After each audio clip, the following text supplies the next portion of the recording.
Bienvenue pour cette exploration des idées de René Descartes. Un monument, c'est sûr. Mais bon, notre source vise à le rendre accessible. Oui, parce qu'il faut dire, lire Descartes dans le texte, c'est pas toujours évident. Exactement. Alors notre mission, c'est de voir pourquoi, même des siècles plus tard, il est toujours aussi important. Et pour ça, faut vraiment se plonger dans son époque, le XVIIe siècle. Imaginez un peu, hein, l'Église qui domine la pensée, la Terre au centre de tout, Jusqu'à ce que Copernic, Galilée, y viennent tout chambouler, quoi. voilà. Et c'est dans ce bouillonnement intellectuel, ce doute qui s'installe, que Descartes, lui, y cherche quelque chose de solide, une certitude. C'est ça. Il regarde tout ce qu'on lui a appris à l'école, la fameuse scolastique, là, le mélange Aristote-Bible. Qui reposait beaucoup sur l'autorité des anciens, pas forcément sur l'évidence directe. Voilà. Ou ce que ses parents lui ont dit, les traditions, et il se dit, tout ça, ça me semble soit faux, soit super incertain. Même nos sens. Il prend l'exemple de la tour, au loin. Elle paraît petite, puis elle grandit quand on s'approche. Nos sens nous trompent. Du coup, la question c'est, comment savoir quoi que ce soit avec certitude? Alors, il a une stratégie assez radicale. Oui, le doute méthodique. C'est ça, sa grande idée de départ. Il décide de douter de tout, mais de façon systématique. C'est pas juste être sceptique pour le plaisir, alors. Non, non, c'est un outil, un filtre.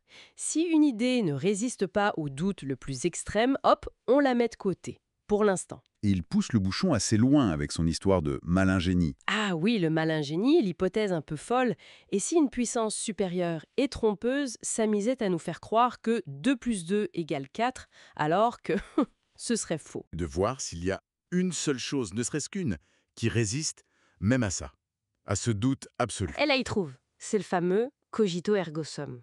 Je pense, donc je suis. Ok, je pense, donc je suis. Mais qu'est-ce que ça veut dire concrètement? Qu'est-ce que ça prouve vraiment?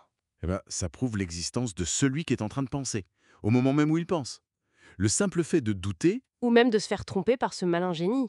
exactement, c'est une forme de pensée. Et pour penser, il faut bien exister.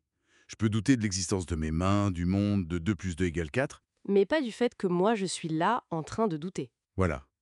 C'est ça, le socle indubitable. Mais attention, c'est une certitude minimale, hein. J'existe, oui, mais comme quoi?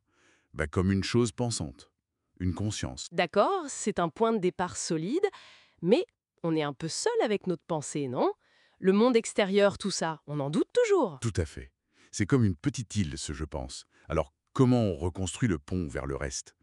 Vers la fiabilité du monde, des maths. Et c'est là que Dieu intervient? Ça peut surprendre aujourd'hui quand même, hein. Oui, son argument pour l'existence de Dieu est assez spécial vu d'aujourd'hui. En gros, il dit, nous, on est des êtres imparfaits, la preuve, on doute. Mhm. Mais on a en nous l'idée d'un être parfait, infini, Dieu, quoi. D'où vient cette idée? De nous. Pas possible, dit Descartes. Nous, imparfaits, on ne peut pas produire l'idée de la perfection absolue. Donc, cette idée doit avoir été mise en nous par L'être parfait lui-même. pas être trompeur. Parce que tromper, c'est une imperfection. Ah, d'accord, ok. C'est ça la clé. Dieu devient la garantie que notre raison, si on l'utilise bien, peut atteindre la vérité. Le malin génie est désamorcé, en quelque sorte. Ok, donc Dieu nous permet de faire à nouveau confiance à notre raison. Mais il faut bien l'utiliser, cette raison, c'est pas automatique. Justement. D'où sa fameuse méthode, celle du discours de la méthode. 4 règles, assez connues. Oui, l'évidence d'abord, non? N'accepter que ce qui est clair et distinct? C'est la première. Ensuite, l'analyse. On décompose les problèmes complexes en parties plus simples. Logique. Troisième étape, la synthèse. On part du plus simple pour remonter progressivement vers le plus complexe de façon ordonnée. Se contenter de ce que disent les autorités, l'Église, l'école, la tradition. Tout à fait. Oser utiliser sa propre raison, mais de façon méthodique. C'est ça le grand héritage. Un appel à l'esprit critique, finalement. Absolument. Et même si aujourd'hui, on critique beaucoup certaines de ses idées, sa vision des animaux comme de simples machines par exemple, ça passe plus du tout.